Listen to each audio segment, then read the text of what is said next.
Como oramos na abertura do culto do Espírito Santo, pode baixar um pouquinho para mim agora.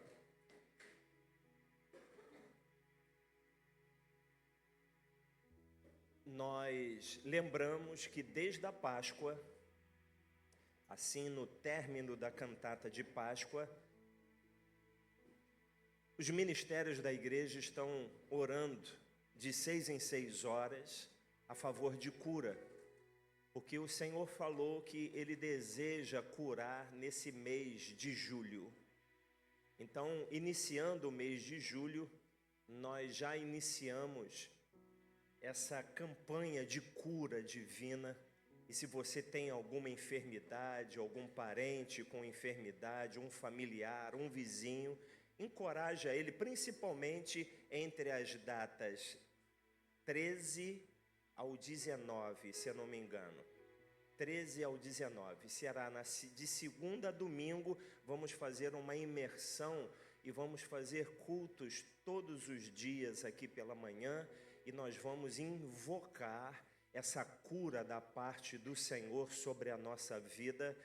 E quem crer que vai receber, diga amém.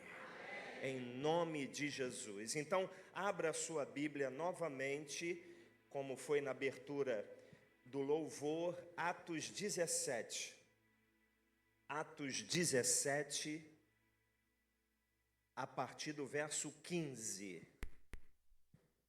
Atos 17, a partir do verso 15. Enquanto você procura, estarei orando. Senhor, mais uma vez, nós como igreja, Senhor, clamamos pelo Teu perdão, pelo sangue de Jesus que nos purifica de todo pecado, pois nos posicionamos nas regiões celestiais em Cristo Jesus e banimos, Senhor, desse culto, banimos, ó Deus, da nossa igreja, banimos dessa região toda e qualquer presença contrária à Tua, que caia por terra em nome de Jesus, e só autorizamos a manifestação do Espírito Santo de Deus nesse lugar, e que você diga amém. Então, a partir do verso 15, diz assim: os responsáveis por Paulo levaram-no até Atenas e regressaram trazendo ordem a Silas e a Timóteo para que fosse encontrá-lo o mais depressa possível. Enquanto Paulo os esperava em Atenas, o espírito se revoltava em face da idolatria dominante da cidade. Por isso, falava na sinagoga com os judeus e os gentios piedosos, também na praça, todos os dias, com os que se encontravam ali. E alguns dos filósofos epicureus e estoicos discutiam com ele, havendo quem perguntasse: que quer dizer esse tagarela? Outros diziam: parece pregador de deuses estranhos. Diziam isso porque Paulo pregava Jesus e a ressurreição. Então, tomando-o consigo, levaram-no ao Areópago, dizendo: podemos saber que nova doutrina é essa que você ensina? Pois você nos traz aos ouvidos coisas estranhas e queremos saber o que vem a ser isso. Acontece que todos os de Atenas e os estrangeiros residentes não se ocupavam com outra coisa senão dizer ou ouvir as últimas novidades. Então Paulo, levantando-se do meio do Areópago, disse: senhores atenienses, percebo que em tudo vocês são bastante religiosos, porque andando pela cidade e observando os objetos de culto que vocês têm, encontrei também um altar no qual aparece a seguinte inscrição: ao Deus desconhecido. Pois esse que vocês adoram sem conhecer é precisamente aquele que eu lhes anuncio. O Deus que fez o mundo e tudo que nele existe, sendo ele Senhor do céu e da terra, não habita em santuários feitos por mãos humanas, nem é servido por mãos humanas, como se precisasse de alguma coisa, pois ele mesmo é quem a todos dá vida, respiração e tudo mais. Aí diz aqui no verso 29 agora: portanto, visto que somos geração de Deus, não devemos pensar que a divindade é semelhante ao ouro, à prata ou à pedra, trabalhos pela arte e imaginação do homem. Deus não levou em conta os tempos da ignorância, mas agora Ele ordena a todas as pessoas, em todos os lugares, que se arrependam. Porque Deus estabeleceu um dia em que julgará o mundo com justiça, por meio de um homem que escolheu e deu certeza disso a todos, ressuscitando dentre os mortos. Quando ouviram falar a ressurreição dos mortos, alguns zombaram e outros disseram: a respeito disso, ouviremos você em outra ocasião. A essa altura, Paulo se retirou do meio deles. Houve, porém, alguns homens que se juntaram a ele e creram. Entre eles estava Dionísio, o Areopagita, uma mulher chamada Dâmaris, e com eles mais algumas pessoas, e que você diga amém. Bem, um texto longo, mas necessário. Na época de Paulo, a cidade de Atenas era o principal centro intelectual e filosófico do mundo romano.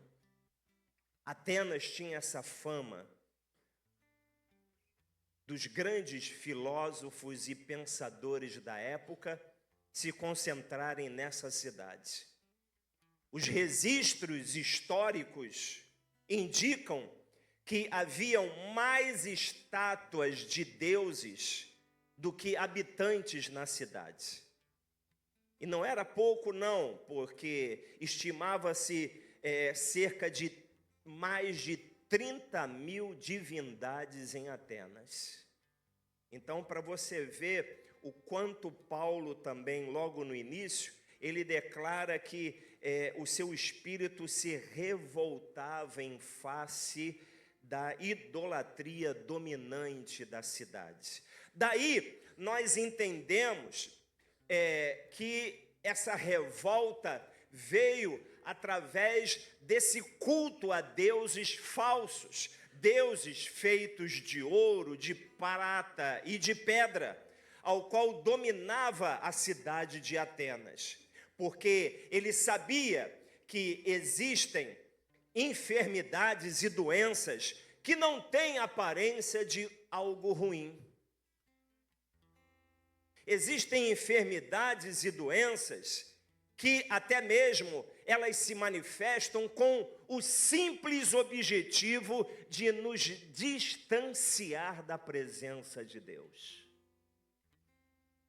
Nem toda enfermidade, ela tem cara de enfermidade. Nem toda doença tem cara de doença. Às vezes são aqueles que parece que estão sãos, é que na verdade estão doentes e precisando de uma intervenção de cura da parte do Senhor. Às vezes nós só concentramos o pensamento de doenças e enfermidades no nosso corpo. Mas existem enfermidades espirituais, existem doenças espirituais. Então, irmãos, Atenas, ela produzia uma fortaleza mental através da sua filosofia que fazia oposição aos princípios de Cristo. E eu quero já declarar em concordância com você que todo e qualquer principado, potestade, espírito dominador e força espiritual do mal que esteja exercendo qualquer tipo de fortaleza no nosso meio, que caia por terra em nome de Jesus. Porque hoje, irmãos, é um domingo de rompimento de fortalezas. A cidade de Atenas, ela era assim, era linda, maravilhosa, ela é visitada por turistas até o dia de hoje, mas na verdade, irmãos, essa cidade era uma concentração de um espírito de enfermidade, de um espírito de doença, que não tinha aparência de doença, porque vinha através de uma filosofia, vinha através de uma fortaleza mental que se alojava na mente das pessoas, para que elas até mesmo se distanciassem da presença do verdadeiro Deus. E corajosamente, Paulo então, ele é chamado, nesse local que se chama Areópago, e eu fui até consultar que lugar era esse. Era um local tipo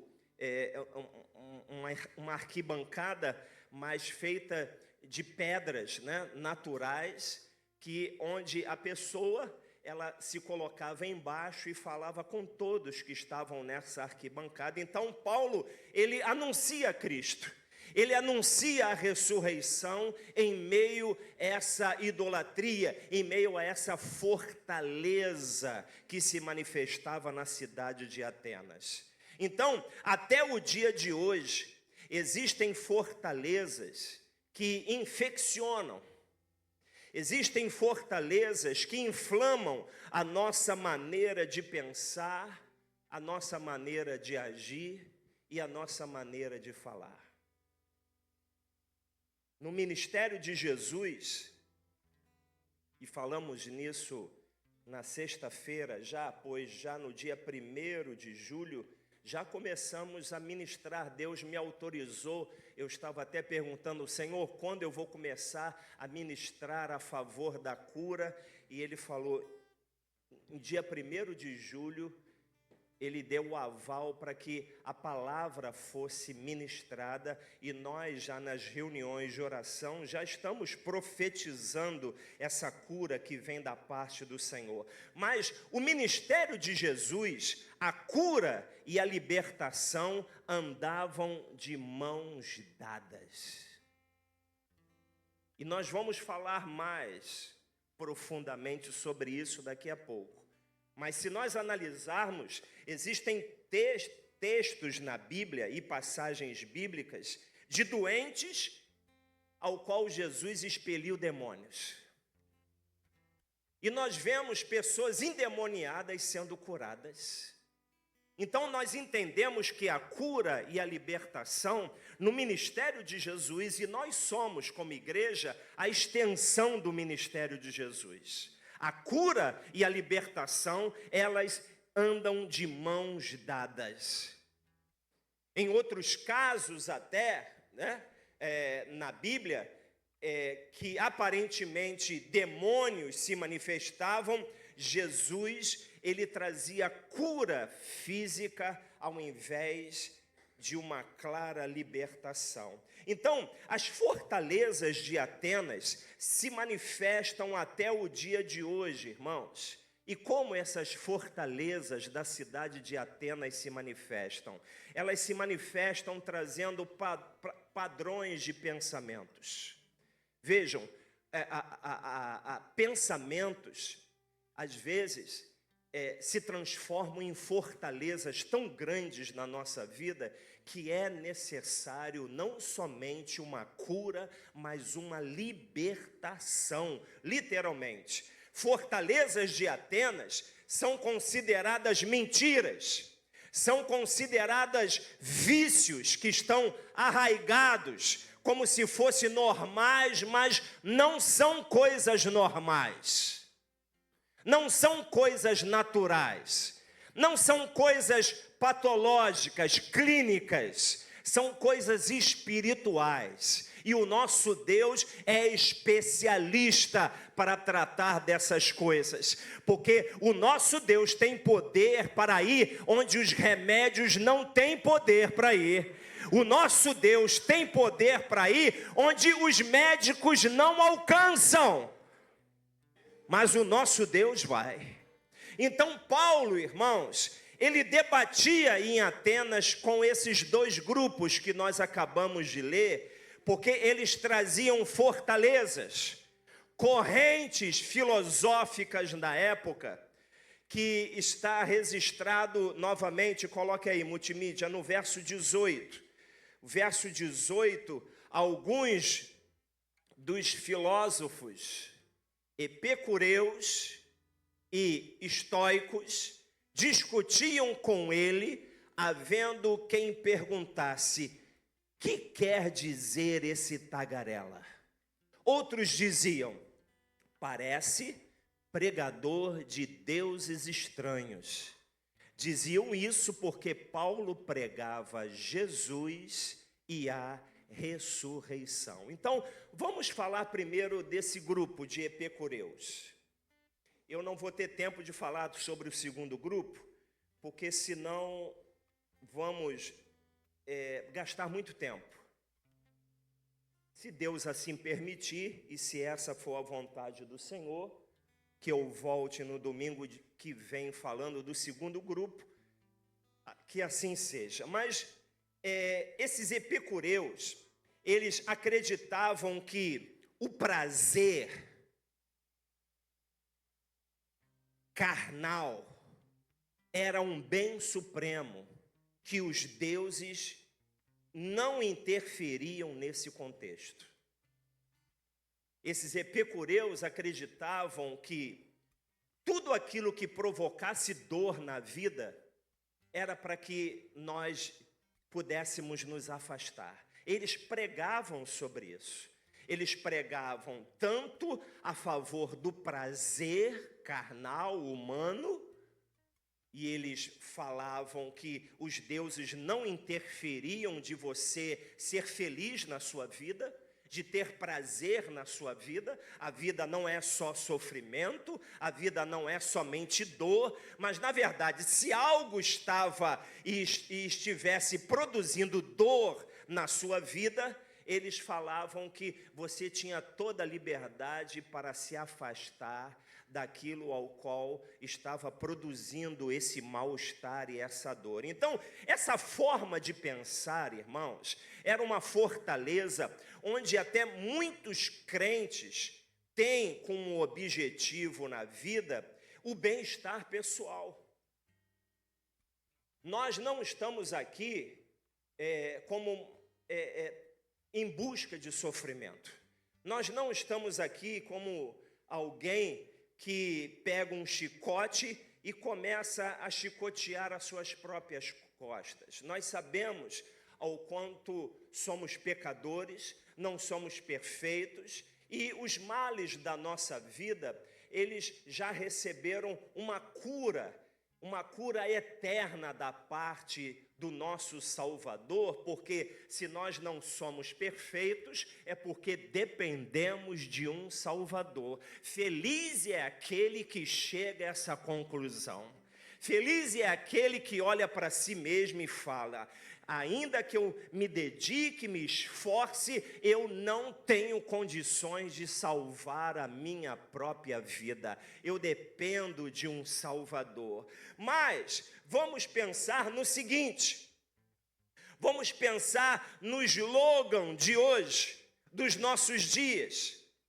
Porque o slogan de hoje é: se algo te faz sentir bem, faça. Se algo te faz sentir bem, se entregue a isso. Se você visita os psicólogos de hoje que não têm os princípios bíblicos, eles orientam para que não haja nenhuma resistência da tua parte para os apetites prazerosos da vida. Se alguém chega lá Se um homem chega lá e fala, olha, eu estou sendo tentado a ter relação com outros homens, e eu queria ajuda, ajuda de quê? Se entregue a esse prazer. Um psicólogo que não é cristão, hoje, através de Freud, ele traz essa ideia da psicologia. A mulher que tem desejo por outras mulheres, ela precisa também se entregar a esse prazer. Para que se privar do prazer da vida? Porém, irmãos, para os epicureus, a dor, o sacrifício, a renúncia eram vistos como os maiores males a serem evitados a todo custo. Eles não entendiam a palavra que saiu da boca de Jesus quando ele disse, no mundo passareis por aflições, mas tenham um bom ânimo, eu venci o mundo. Os seguidores de Cristo, eles na verdade passam por aflições, por apertos, por sofrimentos, dores que nós não buscamos, mas que às vezes alcançam a nossa vida pelo simples fato de nós termos uma aliança séria com Jesus Cristo. Mas graças a Deus que o nosso nome está escrito no livro da vida. Graças a Deus que nós já passamos da morte para a vida eterna. Então, vamos pensar no seguinte. Os epicureus, eles acreditavam que se os casamentos, se os relacionamentos, se os compromissos estiverem provocando qualquer tipo de dor, eles são descartáveis. Olhem para mim aqui. Vejam essa filosofia.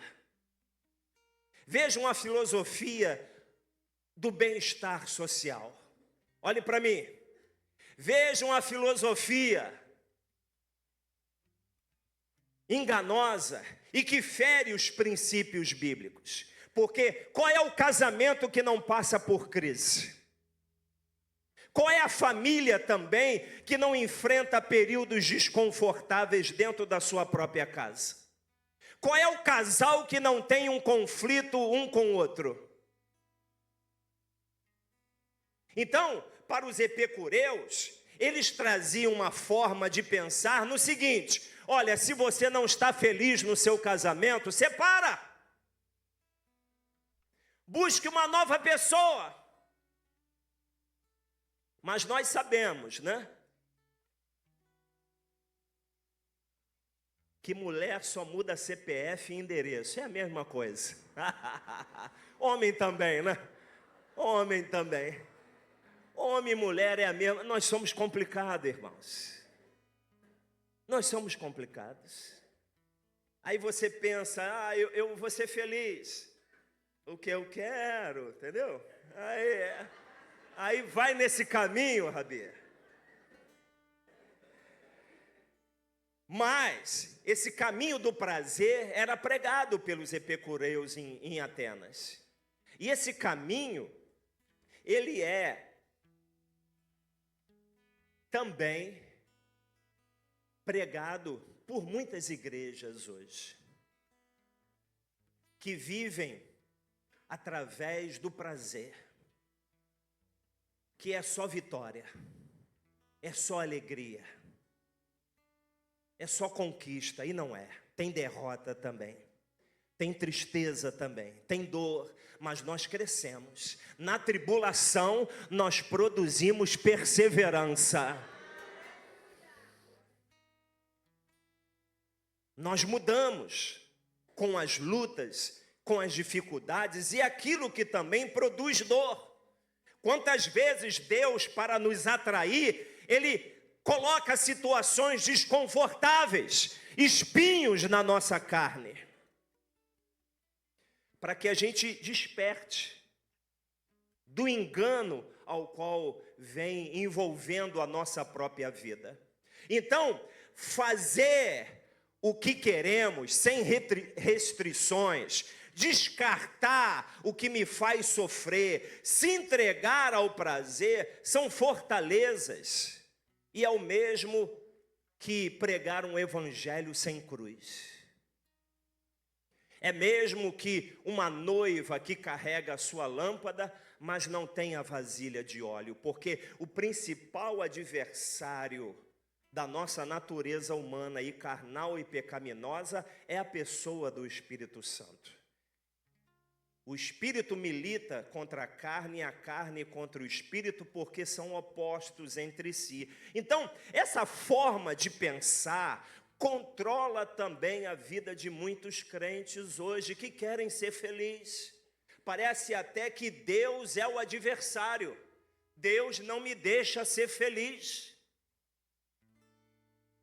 Como no domingo passado aqui, o Chicão pregou a favor daqueles que querem constituir uma família.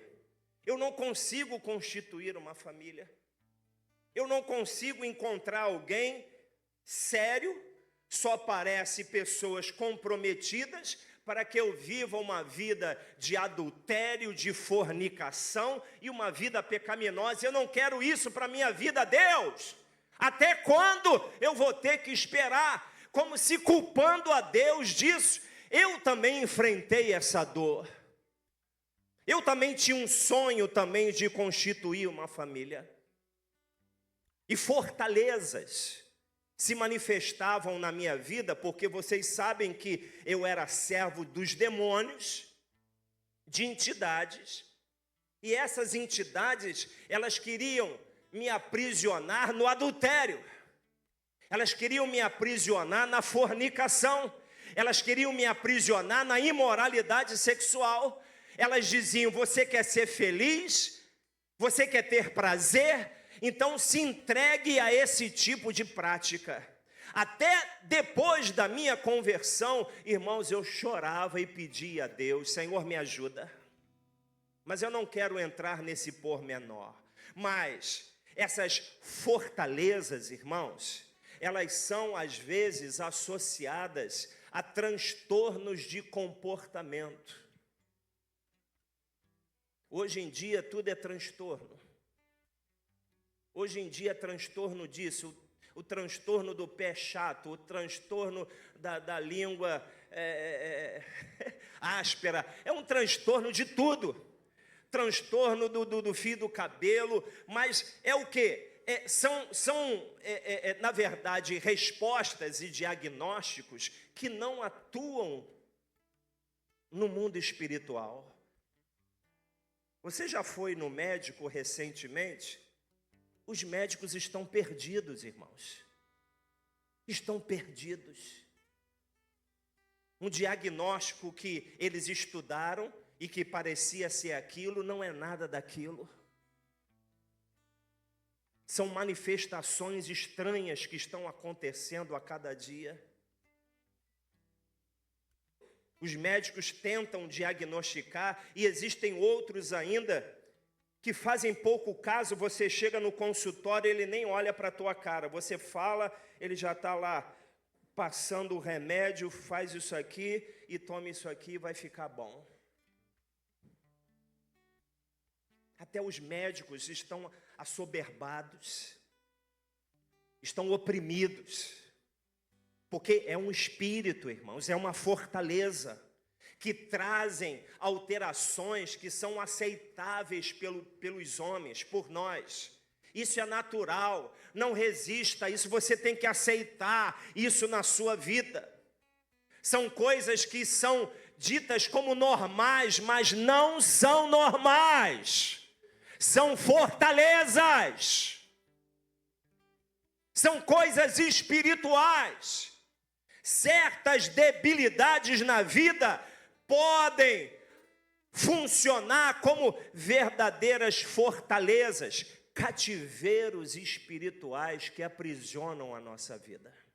E nós vamos aceitando aquilo como todo mundo é assim, então você tem que aceitar da maneira que você é. Então, a palavra de hoje é para encorajar você a sair dessa inércia. Olha para mim, sair desse conformismo, não aceitar nenhuma sorte de males que se manifesta na sua vida, ou até de coisas que o Espírito Santo vai trazer revelação para você. Ele vai dizer assim: olha, isso aí que te faz bem, isso não me agrada, isso não vem de mim, isso está enfermando a sua alma, isso está prejudicando você. Então, irmãos, nem toda doença vem de demônios, mas quando levaram um cego mudo até Jesus, algo sobrenatural aconteceu. Mateus 22, ou melhor, 12, 22. Coloque aí esse texto para que a gente possa ler. Esse é um dos casos do ministério de Jesus. Olha, trouxeram a Jesus um endemoniado, cego e mudo. Bem, você traz uma pessoa endemoniada, ainda que ela esteja cego e muda, você vai dar atenção a expulsar aquele demônio. E olha o que aconteceu. Jesus o curou e o homem passou a falar e a ver. Verso 23. E toda a multidão se admirava e dizia: não seria esse por acaso o filho de Davi? Não seria esse Jesus, o filho de Davi? Veja o que ele fez com esse endemoniado. Então, onde um endemoniado precisa de cura, irmãos? Um endemoniado precisa de libertação. Vejam como o ministério de Jesus, a cura e a libertação andavam lado a lado. As fortalezas muitas vezes se camuflam de normalidade, né, e até de fatalidade, porque dizem assim, né, isso é genético. Olha, isso aí é uma herança genética sua. Isso aí é um azar, o azar te alcançou. Isso aí é apenas a personalidade dele, é a personalidade dela que é forte, personalidade nada. Deus quer curar, Deus quer libertar, Deus quer salvar, Deus quer mudar e transformar a nossa vida. Para a sociedade da época, um homem cego e mudo é apenas alguém que nasceu com uma deficiência ou sofreu uma lesão biológica na sua vida. É como se dissesse para aquele homem: olha, aceite como você é, cego e mudo. Para o mundo, esse cego e mudo era um caso médico, mas no reino espiritual, irmãos, ele era um homem aprisionado por uma fortaleza. Tinha algo espiritual ali. Tinha algo que às vezes se manifestava. Nessa época ninguém tinha autoridade de expelir demônios. Tanto é que nessa passagem bíblica, eu não vou adentrar nela, até perguntei ao Espírito Santo, é para falar sobre isso? Ele falou não. Mas só para que você tenha ideia, nessa passagem, os religiosos da época começavam a pensar: esse não é filho de Davi nada, porque ele expele demônios em nome de Belzebu, o maioral dos demônios. E começaram a acusar Jesus. Aí está o texto, né? Os fariseus ouviam isso e diziam: este expulsa demônios, senão pelo poder de Belzebu, o maioral dos demônios. Então, queridos, ainda que você esteja enfrentando algo que clinicamente haja uma resposta, Deus pode curar. Deus pode libertar. O importante é: aonde está o Espírito de Deus, aí a liberdade. Se o Filho de Deus, se você conhecer Se você entrar em comunhão com o Filho de Deus, verdadeiramente você será livre. Quando eu ainda era jovem, adolescente, eu fui acometido, eu lembro até hoje, de uma irrupção no meu corpo todo. Minha mãe me levou nos médicos, os médicos passaram remédio, pomada, mas nada resolvia aquilo. E como a minha família sempre teve contato com as entidades malignas, a minha mãe me levou para uma consulta com os demônios ao qual ela servia. E a entidade disse assim: olha, dá um banho de abô nele, um banho de ervas, para que você não saiba, um banho de ervas, porque o banho de ervas no espiritismo tem um sinônimo de purificação, tem um sinônimo de limpeza, tem um sinônimo de afastar o mal olhado, é o famoso descarrego. Já ouviu falar do descarrego? Então, o banho de erva fazia isso. Irmãos, de forma sobrenatural, eu fui curado. Eu fui curado daquela enfermidade. Mas o que aconteceu ali? O que aconteceu é que foi invocado um demônio maior que estava na minha vida. Ele retirou aquela enfermidade e me aprisionou ainda com correntes mais fortes. Porque esse era o meu maior engano quando eu vivia servindo essas entidades. Porque eu via coisas sobrenaturais acontecendo. E o que eu falava no meu coração? Poxa, se é sobrenatural, vem da parte de Deus. Para mim, todas as coisas sobrenaturais vinham da parte de Deus. Porque eu não sabia que os demônios também poderiam fazer certas coisas. Então tome cuidado com coisas sobrenaturais. Nem tudo que é sobrenatural vem da parte do Senhor. Porém, hoje eu sei que somente Jesus Cristo pode realizar uma limpeza verdadeira e profunda na nossa vida. Somente Ele. A cidade de Atenas, ela promovia essa fortaleza. Era uma filosofia, era uma maneira de pensar, que trazia padrões de pensamentos, de mentiras, de vícios, como se fossem coisas normais, mas não eram. Por isso a indignação de Paulo, irmãos. Imagine uma cidade que tinha mais ídolos, mais imagens do que a própria população da cidade. Era mais de 30.000 imagens. A cidade toda era carregada de ídolos, de deuses. A própria palavra fortaleza, ela é sinônimo de algo que resiste. É uma fortificação. É como se fosse um castelo que não cede com facilidade. Por isso que nós, às vezes, lidamos, e ontem eu também orei pela minha vida. Eu falei: Senhor, se existe alguma fortaleza na minha vida, e saiu virtude, irmãos. Se existe alguma fortaleza na minha vida, ao qual, na verdade, eu desconheço, Senhor, porque o que as fortalezas fazem? Elas se camuflam. Elas se escondem por trás de comportamentos e de situações e de pensamentos, e nós achamos que é um pensamento que nasceu da pessoa do Espírito Santo, mas não é.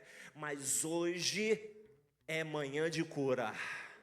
Hoje é manhã também de libertação, porque a cura e a libertação andam de mãos dadas. Vamos curvar a nossa cabeça. Aqueles que estão escalados, por favor, me ajudem aqui para servir a mesa do Senhor. Ainda de cabeça curvada, eu quero lembrar você, feche os seus olhos agora.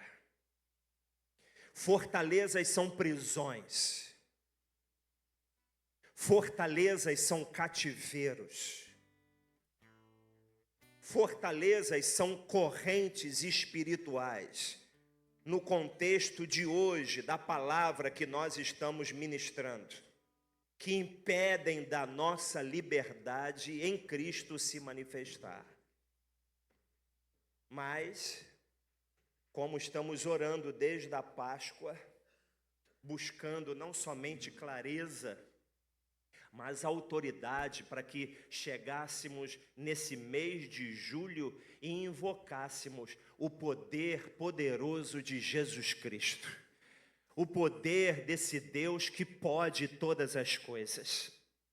Essas fortalezas, elas atuam na nossa maneira de pensar, elas atuam também no nosso discernimento, porque o nosso discernimento das coisas espirituais ficam também comprometidos, porque nós discernimos algo, às vezes de forma enganosa, e pensamos que um bem que está se manifestando vem da parte de Deus, e não vem.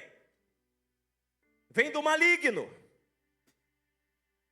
E o mal que aparentemente falamos, isso aí não vem de Deus para mim, mas é Deus trabalhando, é Deus permitindo que você passe por um vale de dor e de sofrimento, para que você busque a Ele, para que você invoque o nome dEle. Quando não tem um discernimento correto, o falso se torna verdadeiro, mas há poder no sangue de Jesus. Se você ainda não passou pelas águas de batismo, deixe passar os elementos para que não caia juízo sobre você. Mas se você já recebeu Jesus, passou pelas águas, você tem liberdade de participar dessa mesa. Então vamos distribuir os elementos agora e vamos adorar ao Senhor. Aleluia.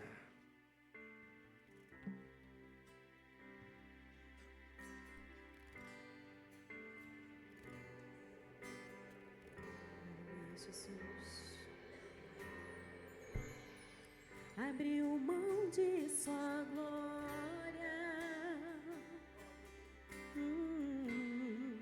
semelhante ao homem, se esvaziou,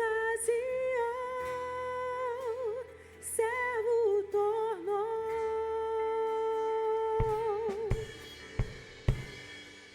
a si mesmo se humilhou,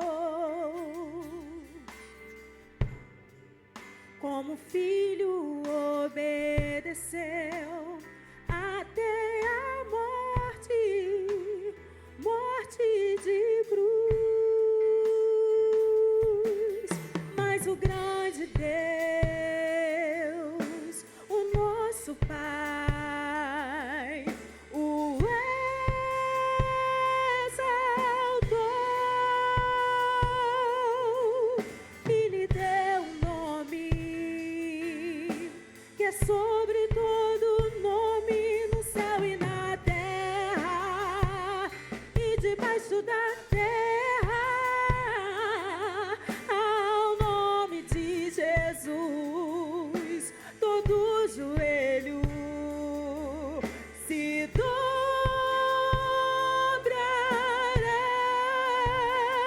e toda língua confessará que Ele é o Senhor.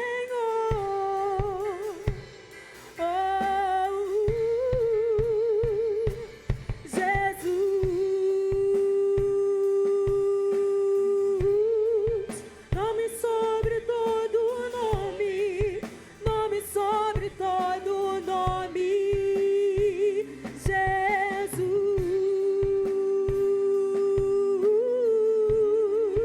nome sobre todo nome, nome sobre todo nome.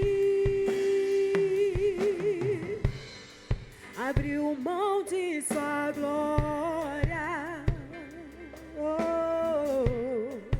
semelhante ao homem, se esvaziou,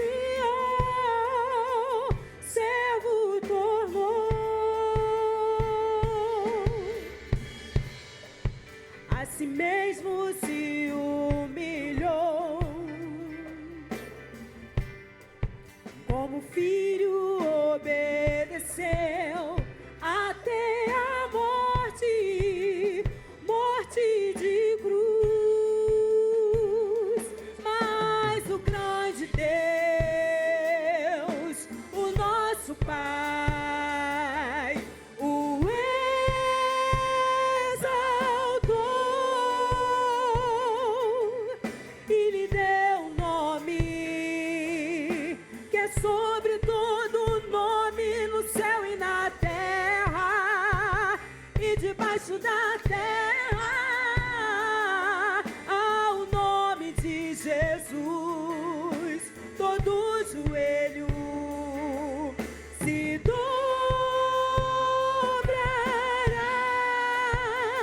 e toda língua confessará que Ele é o Senhor.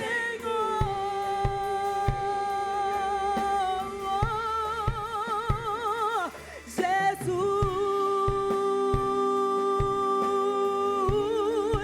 nome sobre todo nome, nome sobre todo nome. Jesus,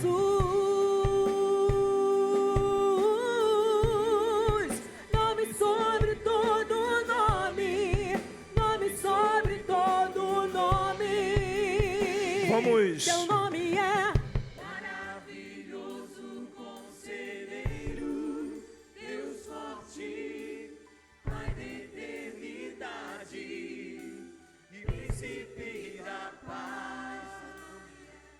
Maravilhoso Conselheiro, Deus forte, Pai da eternidade e Príncipe da paz.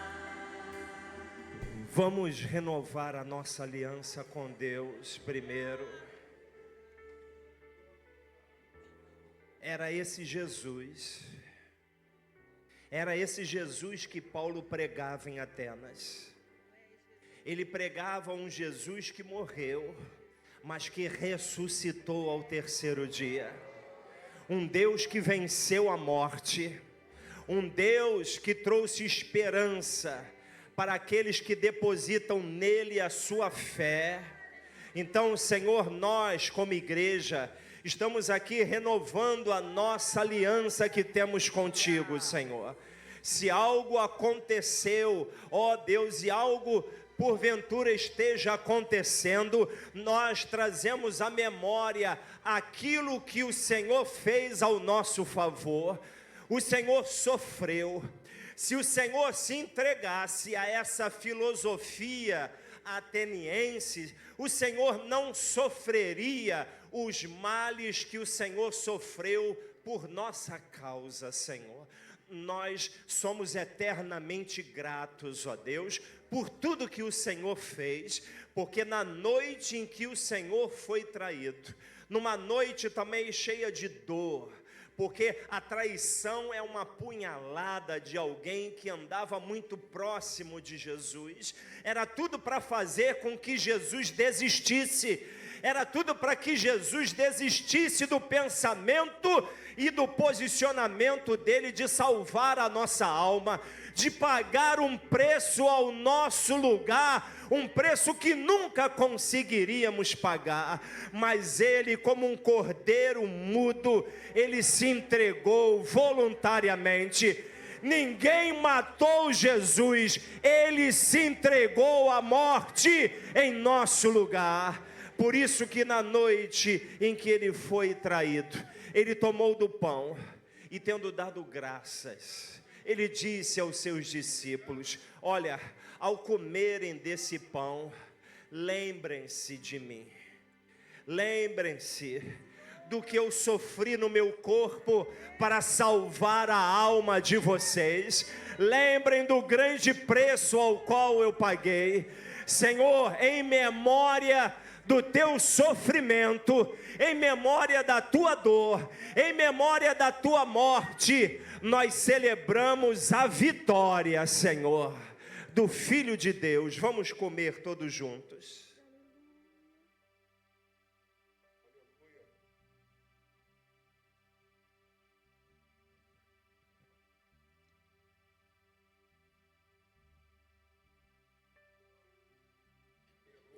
De modo semelhante, após haver ceado,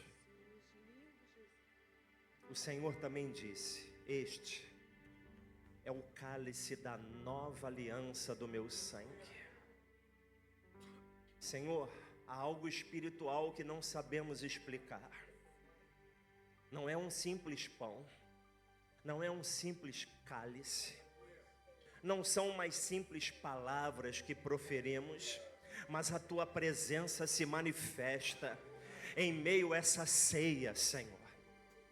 E o Senhor diz que aqueles que não comerem do pão e do cálice não fazem parte com Ele no reino de Deus. A mesa do Senhor são para os corajosos, são para os salvos, os curados, os libertos.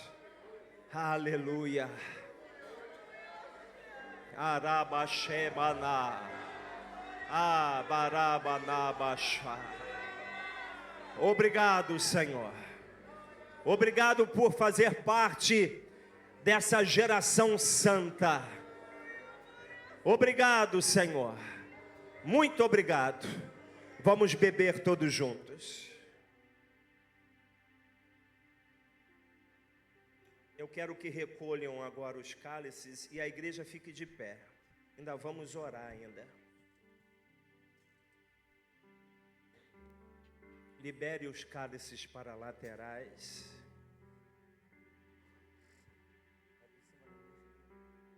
Olhem para mim aqui. Embora andemos na carne, nós não lutamos segundo a carne. Porque as armas da nossa luta não são carnais, mas são poderosas em Deus, para destruir fortalezas, destruir argumentos, pretensões, que se levantam contra o conhecimento de Deus, levando cativo todo o nosso pensamento em obediência a Cristo Jesus. Então coloque a mão no seu coração agora. Senhor, o mês de julho, o mês 7, o Senhor escolheu para que se manifestasse uma cura no nosso meio. E esse é o primeiro domingo que estamos ministrando, Senhor. Esse domingo de cura, Senhor. Mas, como percebemos, o ministério de Jesus, a cura e a libertação andavam lado a lado. O que achávamos que era necessário libertação, Jesus curou. O que era necessário curar, Jesus libertou. Então, Espírito de Deus, a Tua presença está aqui no nosso meio e o Senhor tem liberdade, mas fortalezas do inferno, em nome de Jesus Cristo, saia da nossa vida agora. Saia agora. Você que está escondida, camuflada, você que finge que não é enfermidade, mas você está enfermando o nosso corpo, a nossa alma, o nosso espírito. Nós não te aceitamos. E eu não aceito aqui manifestação maligna, não, porque esse lugar é um local exclusivo para a manifestação do Espírito Santo de Deus. Então bata em retirada agora. Que toda enfermidade saia da nossa vida. Toda fortaleza na mente, todo pensamento, todo vício, toda mentira, todo engano.